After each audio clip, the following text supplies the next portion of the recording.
뭐든지 그런 것 같아요. 제가 이제 이렇게 아침에 수영을 배우면서도 그냥 막 하면 힘들지 않아요. 그런데 정석대로 하려고 그러면 힘들어요. 그러면 물을 많이 먹습니다. 배부르게. 그래서 이렇게 보면 똑같은 것 같아요. 마찬가지예요. 믿음도 그냥 대충 믿으면 쉬워요. 그냥 내 믿음대로 믿어가면 되게 쉽더라고요. 그런데 믿음도 정확하게 FM대로 믿으려고 그러니까 어렵더라는 거죠. 오늘 제목이 뭐예요? 한번 읽어볼까요? 시작. 내 믿음은 어느 단계인가? 여러분의 믿음은 어느 단계에 있어요? 오늘 속으로 한번 생각해 보시고 도전받았으면 좋겠어요. 제가 이렇게 살면서도 지금까지 뭐 오래 살지는 않았어요. 아직 이제 시작 단계도 안 왔는데, 지금 이제 시작 단계 되신 분 있죠? 인생은 70부터라고, 70이, 전 아직 70 되려면 멀었죠. 아직 애기죠, 애기. 잉태도 안 했습니다. 근데 지금까지 이렇게 살면서 큰 일이든 작은 일이든 FM대로, 고지곧대로, 원칙대로 생활할 때 힘듭니다. 여러분 아침에 새벽 예배 드려야지 생각은 많이 다 하실 겁니다. 그런데 원칙대로 새벽 예배를 드리려고 하면 이상하게 힘들어요. 그렇더라고요. 저는 지금 이제 뭐 몇 번을 제외하고는 대부분 그냥 한 20년 새벽 예배를 드린 것 같은데 아직도 힘들어요. 일어나려면. 아직도 그렇습니다. 우리 몸은 끊임없이 좀 더 자자, 좀 더 졸자, 좀 더 눕자. 성경에 나왔죠? 예수님이 얼마나 답답했으면 말했을까? 이런 생각이 들어요. 오늘 마태복음은 유대인들을 대상으로 기록된 복음서입니다. 이 마태복음은 예수님께서 구약 성경에서 예언된 메시아라는 사실을 증명하기 위해서 써 있다고 해도 과언이 아니에요. 마태는 구약 성경을 많이 인용했어요. 그래서 마태복음 읽다 보면 구약 성경이 많이 등장하죠. 뭐예요? 구약에서 예수님의 족보, 탄생, 사역, 죽음과 부활을 통해서 예수님의 구속사적 계획, 이것이 성취되고 있다는 것을 지금 강조하고 있는 거예요. 마태는 예수님이 구약에서부터 이렇게 흘러오고 구약에서부터 증명되는 것을 이야기하고 있는 거예요. 그래서 여러분 구약에서 예수를 찾아내지 못하면 아직 믿음이 아직 예수를 알기에는 턱없이 부족하다고 생각하셔야 돼요. 지금 이제 조금 있으면 3일만 더 있으면 일독을 또 마칩니다. 그럼 우리 예배교회 설립부터 지금까지 원칙대로 따라오셨으면 몇 번을 읽어요? 몇 독을 한 거예요? 벌써 4독째를 끝내는 거예요. 앞으로 3일 있으면 4독이 끝납니다. 2년에 3독을 해요. 그런데 지금 우리가 2년이 조금 넘었죠? 그래서 4독이 됩니다. 위대하지 않아요? 저는 놀랍게 생각이 돼요. 여러분, 믿음 생활을 10년을 했는데 성경을 처음부터 끝까지 단 한 번도 읽어보지 않은 사람들이 너무나 많아요. 그냥 군데군데는 좀 읽어봤지만 처음부터 끝까지 쭉 읽어보지 못한 사람들 많습니다. 심지어 목사님들도 성경을 처음부터 끝까지 1년에 한 번도 안 읽는 사람이 수두룩합니다. 얼마나 많은지 몰라요. 이런 시점에 왔어요. 그래서 어떻게 해야 돼요? 우리는 구약에서부터 예수 그리스도의 탄생과 구약에 이야기하는 그 죽음과 부활도 구약에서 끌어내야 된다는 거예요. 그래야 하나님의 원칙적인 계획을 이해할 수 있다는 겁니다. 다시 오늘 본문은 예수님께서 산상수훈을 마쳤어요. 그렇죠? 산상수훈이 몇 장에서 마쳐요? 마태복음 7장에서 마쳐요. 이렇게 마치고 나면서 마치기 전에 얼마나 많은 기적과 이적을 보여줬어요? 이렇게 여러 가지 기적을 행하셨어요. 그리고 예수님의 능력을 보여주셨어요. 또한 그 후에 산상수훈 후에 오늘도 예수님의 기적이 나와요, 안 나와요? 나옵니다. 오늘 본문을 읽은 우리들이 예수님의 기적을 봐야 돼요. 이렇게 된 부분 중에 하나입니다. 여러 가지의 기적을 만들어낸 후에 또다시 기적을 만들어내요. 이 일은 갈릴리 호수에서 제자들과 함께 배를 타고 가실 때 일어났던 일이에요. 이 갈릴리 호수는요, 지형적으로 해발보다 낮습니다. 그리고 주변의 산맥들의 영향이 아주 많이 받아서 순식간에 강풍을 불고 순식간에 이게 날씨의 변화가 아주 심한 곳이 갈릴리 호수예요. 그래서 이 본문으로 오늘 왜 썼는지 한번 잘 기억해 보시면 됩니다. 왜 이 갈릴리 호수에서 오늘 이 8장 23절에서 27절이 기록되어 있는지 이것에 대해서 우리는 깊이 생각해 볼 필요가 있습니다. 이 본문의 자연적인 특성이 아니고 그것을 이야기하자는 것이 아니라 폭풍으로 일어나서 이 폭풍이 누구의 믿음을, 제자들의 믿음을 보게 됐어요. 그렇죠? 이 폭풍 때문에 제자들의 믿음의 현주소가 나타난 거예요. 그리고 예수님의 정체성과 권세, 그리고 예수님의 그 권한이 드러나는 계기가 된 것이 오늘 사건입니다. 갈릴리 호수 사건이 오늘 이렇게 해서 기록이 돼 있는 거예요. 그래서 어떻게 해요? 예수님이 본문을 통해서 자연도 다스린다는 예수님의 기적을 소개하고 있어요. 또한 제자들의 믿음을 드러냄으로써 독자들로 하여금, 독자가 누구예요? 이 글을 읽는 사람들로 하여금 뭐예요? 믿음을 점검해보고 믿음에 대해서 생각해보라고 인도해주고 계신 거예요. 그죠? 우리의 믿음을 이제는 좀 비춰봐야 된다는 거예요. 어디에서, 갈릴리 호수에서 일어났던 이 폭풍에서 제자들이 보여준 이 상황을 가지고 예수님이 말씀하시는 것들을 가지고 우리의 믿음의 단계를 좀 해보라는 겁니다. 이것은 갈릴리 호수에서 제자들에게만 이야기한 것이 아니라 오늘 지금 우리에게 동일하게 질문하고 계신 거예요. 뭐라고 지금 예수님이 질문하고 있어요? 당신의 믿음은 어느 단계에 있습니까? 라고 지금 질문하고 있는 거예요. 여러분의 믿음은 지금 어느 단계에 있으세요? 아마 이제 좀 오늘 말씀이 끝날 쯤 되면 여러분의 믿음의 단계를 점검했으면 좋겠습니다. 오늘 말씀을 통해서 내 믿음이 어느 단계에 있는지 점검해 보시고 믿음의 본을 보이는 우리 예배교회 성도님들 다 되시기를 축복합니다. 믿음 없음의 단계가 있죠. 오늘 25절입니다. 시작. 그 제자들이 나와 깨우며 이르되 주여 구원하소서 우리가 죽겠나이다.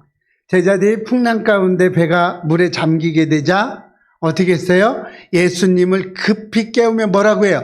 주여 구원하소서 우리가 죽게 되었나이다 라고 이야기하고 있어요. 이렇게 소리치고 있어요. 이 절박한 외침은 제자들의 두려움과 믿음 없음의 상태를 적나라하게 나 믿음 없어요 라는 거 아주 이야기하고 있는 거예요. 소리치고 있는 거예요. 왜 이래요? 예수님은 제자들이 보는 가운데서 수많은 기적과 이적을 보여줬어요. 그랬죠? 그랬어요. 죽은 사람도 살렸어요. 이랬는데도 불구하고. 그런데 지금 예수님이 함께 예수님과 그런 기적과 이적, 죽은 자도 살리시는 이 예수님과 함께 지금 배에 타고 있음에도 제자들은 예수님의 존재와 능력을 기억하지 못하고 있습니다. 폭풍은 자연현상으로 일어난 것이 아니에요. 제자들의 믿음을 적나라하게 드러나는 거울입니다. 여러분, 어떤 믿음의 일들이 생활 속에서 일어나면 여러분 이것은 누구 탓이야라고 볼 게 아니에요. 그럴 때는 내 믿음이 얼마나 지금 좋은지 거울을 비춰주고 있구나, 이렇게 생각하시면 딱 좋을 것 같아요. 제가 그랬어요. 말씀 준비하면서 비춰보니까 형편없더라고요, 제 믿음이. 여러분은 제 믿음이 좋아 보일지 모르지만, 그렇죠? 하나도 동의를 안 하시는데 제가 비춰보니까 별로 좋지 않더라고요. 이런 겁니다. 이처럼 믿음 없음의 단계는 하나님이 우리와 함께 계셔도 그 임재, 하나님의 임재를 인식하지 못해요. 내가 조금만 어려움이 오면 하나님의 모든 것을 해주실 수 있다는 그 임재, 내가 하나님과 동행하고 있다는 그것조차도 인식하지 못해요. 뭐에만? 오직 눈앞의 위기와 이 감정에만 사로잡혀서 반응하는 상태로 나아갑니다. 예수님이 같이 있다는 사실조차도 몰라요. 그냥 지금 눈에 불을 켜고 있는 거죠. 주님과 동행하는 삶 속에서도 여전히 자신의 능력, 내 상황만 가지고 이야기해요. 그리고 끊임없이 이야기합니다. 당신이 내 상태를 되면 당신은 더 할지도 몰라. 주님을 좀 가까이 하십시오 라고 하면 뭐라 그래요? 내 상황을 몰라서 그래요. 이런 말을 할 때가 있죠. 이런 상태를 우리는 믿음 없음의 상태라고 이야기합니다. 저와 여러분, 또 여러분들, 또 인터넷으로 들으시는 우리 성도님들 모두 이런 믿음 없음의 상태를 다 경험해 보셨죠? 다 경험했습니다. 하나님이 이런 믿음 없는 상태에서도 우리를 꾸짖지 않으세요.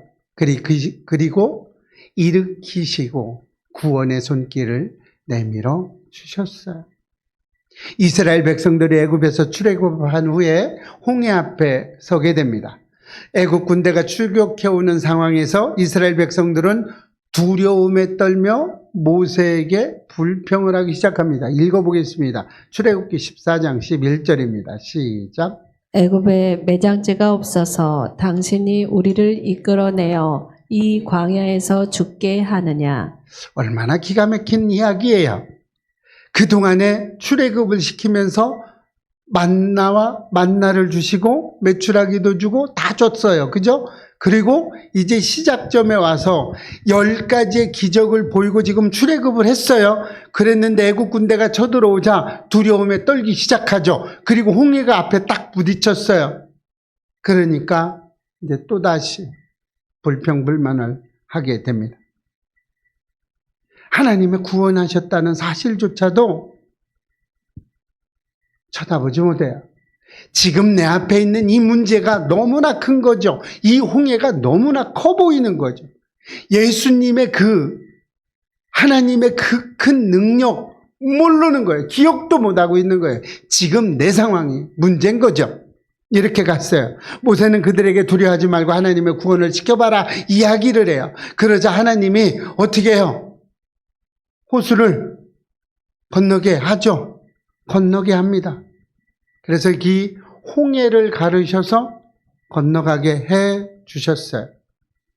이 말씀은 하나님이 함께 하시고 인도하셨음에도 불구하고 위기 앞에 서면 믿음 상태를 찾아볼 수 없다는 거죠. 그리고 그 문제에만 혈안이 되는 거죠. 그리고 두려워 떱니다. 이스라엘 백성들의 이 믿음 없는 믿음 없음의 이 그들은 하나님의 구속의 역사와 능력을 기억하지 못해서 그래요. 그랬죠. 10가지의 기적을 알지 못합니다. 그리고 이 믿음 없음의 단계를 지나면 어떻게 해요? 작은 믿음의 단계가 기다리고 있습니다. 26절입니다. 시작. 예수께서 이르시되 어찌하여 무서워하느냐 믿음이 작은 자들아. 제자들의 외침에 예수님은 일어나시면서 제자들을 향해서 뭐라고요? 믿음이 작은 자들아 어찌하여 무서워하느냐고 이야기하고 있어요. 예수님은 먼저 믿음에 대해서 말씀하고 있는 겁니다. 제자들이 전적으로 믿음이 없지는 않았어요. 그죠? 아주 없으면 이렇게 소리치지도 않죠. 우리 구원해달라고도 안 하죠. 아직 연약하고 상황에 쉽게 흔들리는 상태에 있는 거예요. 믿음이 적은 상태죠. 하나님을 향한 열망은 있지만 아직 불안정해요. 삶의 풍랑 앞에서 흔들리는 믿음의 단계가 있죠. 여러분, 이런 단계가 여러분도 수없이 있죠. 여러분, 이 믿음이 없는 단계와 믿음이 적은 단계가 구별되는 게 아니에요. 어느 때는 믿음이 없음이고 어느 때는 믿음 조금 있음이고, 그러다가 또 믿음 없음이고, 그러다 또 믿음 조금 있음이고, 이런 거예요. 이걸 분리적으로 생각하시면 안 됩니다. 그러나 예수님은 이 작은 믿음을 책망하면서도 어째서 무서워하느냐, 왜 두려워하냐, 이렇게 책망하면서도 어떻게 해요? 거기서 멈추지 않고 어떻게 해요? 제자들의 믿음을 자라게 해주시는 거예요. 이것을 적은 믿음이라고 하셨어요. 그리고 적은 믿음을 자라게 하시는 거예요. 예수님은 이렇게 하셨어요. 우리의 믿음도 위기 가운데 주님 도와주세요라고 부르짖었다면, 만약에 여러분이 어떤 문제 앞에서 주님 이 문제를 해결할 수 있도록 주님 저를 좀 도와주십시오라고 일단 말하고 기도할 수 있다면 여러분들은 일단 적은 믿음이 있는 거예요. 이 믿음의 작은 불씨가 있다는 거예요. 아직 내 믿음이 살아있다는 겁니다. 이 작은 믿음은 언젠가는 큰 믿음으로 갈 수 있다는 이야기가 되죠. 주님은 이 작은 믿음을 두려워하지 않으세요. 무서워하지도 않고요. 무시하지 않으시고 도리어 이 작은 믿음을 자라게 해주세요. 그래서 여러분의 믿음이 자라서 지금 이 순간 여기서 예배를 드리고 있는 거예요. 그럼 우리는 믿음이 작다고 낙심할 필요가 있어요, 없어요? 전혀 없어요. 중요한 것은 그 믿음을 주님께 드리고 있느냐는 거예요. 그리고 그 주님을 우리가 신뢰하고 있느냐는 겁니다. 여러분은 주님을 신뢰하고 계세요? 그런데 아멘이죠. 이거 당연히 아멘으로 나가야 되죠. 그런데 가끔은 우리가 믿음 없음 상태로 또 뒤돌아설 때도 있죠. 그렇게 있어요. 작지만 진심 어린 마음은, 믿음은 하나님의 손에 붙들릴 때, 내 믿음이 그렇게 조그만 겨자씨만한 믿음이 있어도 이 산을 들어서 저 바다로 던지라고 그러면 던져줄 수 있다는 겁니다. 여러분, 인간이 얼마나 간사한지 아세요? 박수 좀 안 되니까 더워서 에어컨 키잖아요. 이렇게 간사한 게 인간이에요. 좀 해보려고 하는데 막 너무 안 돼. 그러니까 어떻게 에어컨 키죠? 여러분, 우리 인간은 장담할 수 없는 존재들입니다. 우리 삶에, 우리 마음속에 예수가 없으면 우리는 언제든지 인간의 본연의 모습으로 돌아갈 수밖에 없어요. 저는 아닐 것 같다고 혹시 생각하실 수 있는 우리 성도님들 믿음이 좋은 줄로 믿습니다. 그러나 그렇지 않아요. 여지 없습니다. 이 단계를, 적은 믿음의 단계를 지나고 나면 어떻게 해요? 성장하는 믿음의 단계가 기다리고 있습니다. 27절 읽어보겠습니다. 시작. 그 사람들이 놀랍게 여겨 이르되 이가 어떠한 사람이기에 바람과 바다도 순종하는가 하더라. 네. 예수님은 어떻게 해요? 말씀 한마디로 바다를 잔잔하게 해줘 버려요. 아주 꾸짖어 버려요. 그냥 잔잔하라. 이에 제자들이 이야기합니다. 이가 어떤 사람이기에 바람과 바다도 순종하는가? 이렇게 놀라면서 이야기해요. 이 반응은 단순하게 놀랐다 이것으로 끝나는 말씀이 아니에요. 예수님에 대한 새로운 인식과 경외심에서 비롯된 겁니다. 이제 예수님을 지금까지 쳐다봤는데 이제 기억나서 조금 바꾸는 거예요. 이제 체험을 하는 거죠. 이제는 예수님이 단순한 선생님이 아니야. 단순히 그냥 능력 있는 분이 아니야. 그냥 죽은 사람을 살리고 그냥 어떤 이런 능력의 그런 분이 아니라는 거예요. 이제는 어떻게 된 거예요?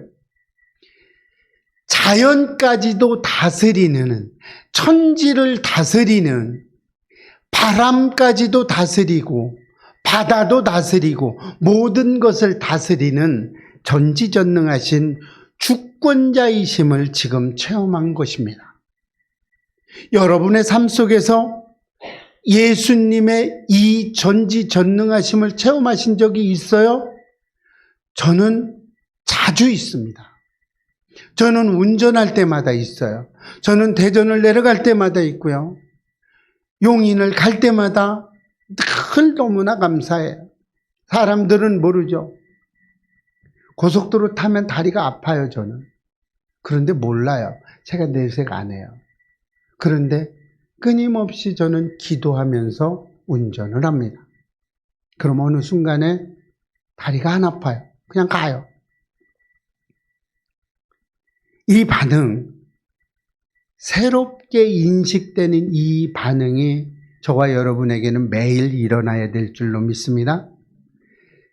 제자들의 믿음이 이제는 한 단계 성숙된 믿음으로 가는 거예요. 어떻게 해요? 고난과 위기의 상황을 통해서 제자들은 이론으로만 알던 예수 그리스도를 실제적인 삶으로 우리가 경험하게 되면서 그 경험은 믿음의 깊이를 더해가고 있죠. 우리 그럴 때 너무나 많죠. 우리 가운데 문제가 있을 때 문제를 체험하면서 하나님은 살아계십니다라고 고백할 때 우리의 믿음이 더 성장하게 되는 것입니다. 우리의 믿음도 이런 거예요. 평안할 때 몰랐어요. 그러나 고난 가운데 하나님이 임재하셨을 때 우리 예배교회는 매달 매일을 하나님의 임재함이 있어야 살아갈 수 있는 우리 예배교회예요. 여러분의 삶에도 매일의 삶이 하나님의 임재 가운데 있어야 될 줄로 믿습니다. 하나님의 말씀이 실제가 되는 그 순간 우리의 믿음은 자라게 되는 것입니다. 자라지는 것이 아니라 자라나게 되는 거예요. 체험을 통해서 그렇게 되는 겁니다. 성장하는 믿음은 이렇게 하나님께로부터 응답이 반복될 때 성숙한 믿음으로 이어지는 것입니다. 사사기 13장에 보면 마노아와 그의 아내가 여호와의 사자를 만난 후에 여호와의 사자가 하늘로 들려 올라갈 때 그때서 그 장면을 보고 엎드립니다. 그 전에는 엎드리지 않았어요. 들려 올라가는 그 모습을 보고 엎드리게 됩니다. 마노아와 그 아내는 하나님을 실제로 체험한 체험을 한 후에 그 체험을 통해서 하나님을 경외하게 되고 믿음이 생겼다고 지금 우리에게 말씀해 주고 있는 거예요. 왜요? 우리도 그럴 때 있죠. 하나님의 살아계심이 느껴지지 않아. 하나님 지금 뭐 하고 계십니까? 나 지금 힘든데 왜 안 계세요? 라고 불평불만하다가 어느 순간에 응답이 됐어. 잘 됐네. 하나님 감사합니다. 우리 이렇게 말할 때 많죠. 우리 믿음이 그 정도밖에 안 돼요. 여러분 믿음을 자만하게 되면요 곧바로 넘어지게 돼 있어요. 그래서 믿음은 자만하는 게 아니에요. 믿음은 겸손해져야 되는 겁니다. 이 겸손함은 어디에서 돼요? 우리의 체험에서부터 시작이 되는 거예요. 체험이 없으면 겸손할 수가 없어요. 이런 체험을 통해서 우리의 믿음은 어느 믿음으로? 완전한 믿음의 단계에 이르게 돼요. 완전하다고 그러니까 흠없는 완전함을 이야기하는 게 아니라 여기서 완전하다는 것은 우리가 어떤 어려움이나 환난과 고통이 와도 믿음이 흔들리지 않는다는 이야기를 하고 있는 거예요. 뭐 완전하다니까 뭐 예수님처럼 완전하다 이렇게 오해하시면 절대로 안 됩니다.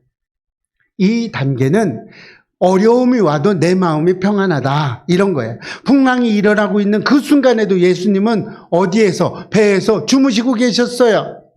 예수님이 주무신 것은 육체적으로 필요해서 주무셨겠어요? 아니죠. 어느 거예요? 하나님의 뜻과 계획을 전적으로 신뢰하는 분이었어요. 그렇기 때문에 세상의 환경이 지배를 할 수 없었던 거예요. 환경을 뛰어넘는 믿음이 있는 겁니다. 그래서 평안할 수 있었던 거예요.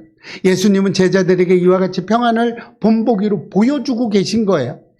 니들이 환경을 보고 소리칠 때 예수님은 주무시고 계신 거예요. 몰라서 그런 게 아니라 우리에게 본을 보여주기 위해서 그렇게 하신 겁니다. 하나님의 임재에 대한 확신에서 올 때, 하나님의 임재가 우리 삶의 확신으로 들어설 때 우리는 어떻게 돼요? 믿음이 커질 수 있는 거예요. 우리가 완전하게 믿음 가운데 거할 때 폭풍이나 어려움이나 고난과 환난 속에서도 흔들리지 않는 평안을 누릴 수 있다는 겁니다. 그 믿음은 주님이 함께 하시면 이 상황도 지나갈 것입니다라는 우리의 믿음의 고백이 있을 때 자라나게 되는 거예요. 평안이 있게 되는 거예요. 이런 믿음은 하루아침에 일어나지 않습니다. 오랜 시간 수많은 경험을 통해서 수많은 내 믿음을 하나님께 드리는 그 삶 속에서 일어나게 되는 겁니다. 우리의 믿음은 머무는 것이 아니라 그래서 어떻게 해야 돼요? 자라나야 되는 거예요. 믿음은 정체되어 있는 것이 아니라 성장되어야 돼요. 믿음 없는 상태에서 작은 믿음의 상태를 거쳐서 성장하게 돼서 마침내 완전한 믿음의 상태로 이르게 되는 거예요. 이것을 하나님의 은혜의 과정이라고 이야기합니다. 그럼에도 불구하고 어떻게 해요? 우리는 연약하죠. 믿음은 연약합니다.